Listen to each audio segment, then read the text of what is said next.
تو اس میں basically research جو ہے وہ کسی تھیوریٹیکل پرسپیکٹو پہ کی جاتی ہے.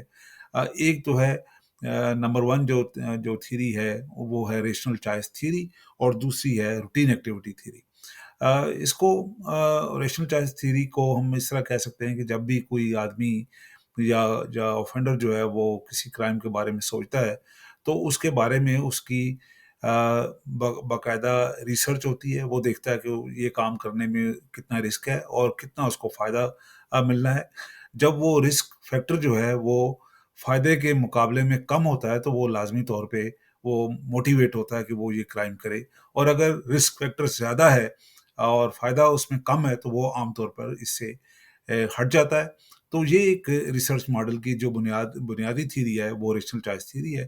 اور دوسری تھیری جس کا ذکر میں نے روٹین ایکٹیویٹی تھیری ہے. اس کے مطابق ایک آدمی فار ایگزامپل روزانہ جا رہا ہے اور وہ دیکھتا ہے کہ اس کو کوئی بھی دیکھ نہیں رہا. اگر وہ کچھ حرکت ایسی کرتا ہے جو ان نوٹس چلی جاتی ہے تو وہ اس کا فائدہ اٹھانے کی کوشش کرتا ہے. عام طور پر آپ نے دیکھا ہے کہ ہم دیکھتے ہیں کہ جو اکثر ہم جو مس ڈائریکٹڈ یوتھ ہے وہ ریڑیوں سے گزرتے ہوئے کوئی پھل وغیرہ اٹھا لیتے ہیں. آپ دیکھتے ہیں کہ ٹریفک سگنلز پہ بھکاری کھڑے ہیں، وہ دیکھ رہے ہیں کہ ہمیں کوئی بھی روکنے والا نہیں ہے، کوئی پوچھنے والا نہیں ہے. تو وہ عام طور پر اس ایکٹیویٹی کا جو رش کا ٹائم ہوتا ہے اس وقت اگر پولیس ہے وہ ٹریفک مینجمنٹ میں ہے یا اور چیزوں کو دیکھ رہی ہے تو وہ اس کا فائدہ اٹھانے کی کوشش کرتے ہیں. تو بیسیکلی یہ ریسرچ ماڈل جو ہے یہ کانسٹنٹلی ایوالونگ ہے. ڈفرینٹ تھیوریٹیکل پرسپیکٹو کو اس میں شامل کیا جاتا ہے. لیکن بنیادی طور پر یہی ہے کہ یہ سچویشنل کرائم پریونشن ہے. تو جو سچویشن ہے اس کے مطابق ڈیٹا کلیکشن ہوتی ہے، کمیونٹی انوالومنٹ ہوتی ہے. اور اگر اس کو کمیونٹی کے ساتھ مل کے کیا جائے، کمیونٹی کی انفارمیشن کے ساتھ چلا جائے تو یہ ماڈل جو ہے بڑا افیکٹو ہے. خاص طور پر جب کمیونٹی انفارمیشن دینا شروع کر دیتی ہے تو پولیس کے لیے یہ آسان ہو جاتا ہے کہ وہ نہ صرف ان چھوٹے کرائم کو روکے بلکہ جو فیوچر میں جو بلڈ اپ ہے، جو بڑے کرائم بھی اس کی وجہ سے ہو سکتے ہیں، ان کو بھی روکا جا سکتا ہے اس سے پہلے کہ وہ ایک لیول پہ چلے جائیں جہاں سے ان کو کنٹرول کرنا مشکل ہو. تو وہ انفارمیشن سے انالیسز کے ذریعے، ڈیٹا کلیکشن کے ذریعے بڑے بڑے کرائمز کو بھی بڑی آسانی کے ساتھ وقوع پذیر ہونے سے یا کمیشن آف دیئر کرائم جو ہے وہ اس سے کرمنل ایکٹیویٹی سے ان کرمنلز کو باز کیا جا سکتا ہے یا روکا جا سکتا ہے.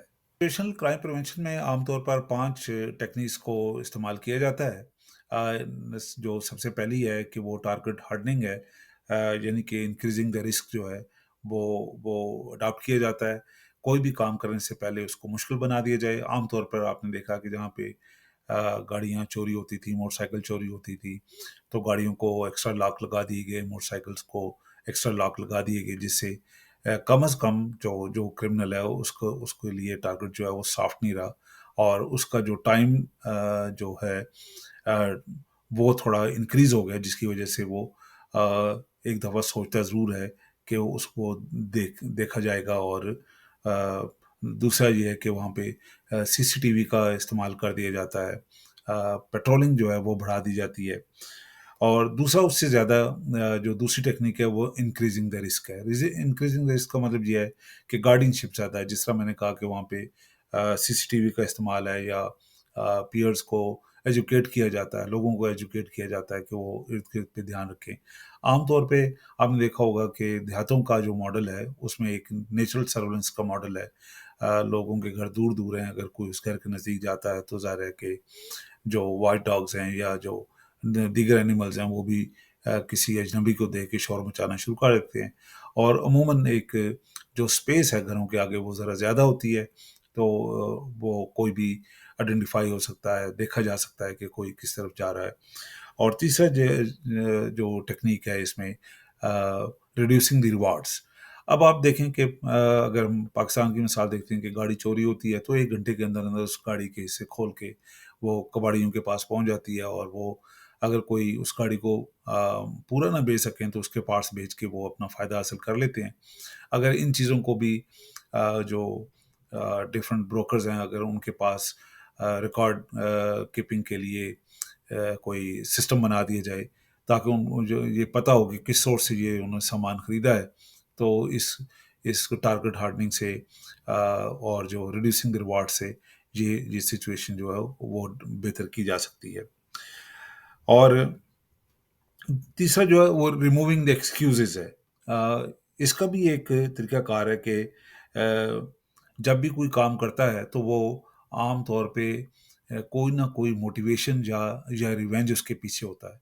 تو اگر وہ جو صورتحال ہے جس میں کوئی کسی کے ساتھ کوئی ریونجفل ریزن ہے یا کوئی موٹیویشن ہے یا کوئی ایسے گینگ میں شامل ہو گیا ہے جو آلریڈی آپریٹ کر رہی ہے، تو اگر ان گینگ کا خاتمہ کر دیا جائے، وہ جو کنفلکٹ ہے جس کی وجہ سے وہ ریونجفل ہو کے یہ کام کر رہا ہے، تو اس کنفلکٹ کو اگر ریڈیوس کر دیا جائے یا ایلیمنیٹ کر دیا جائے، تو یہ جس طرح میں بار بار ذکر کر رہا ہوں کہ یہ ایک ایکشن ریسرچ ماڈل ہے.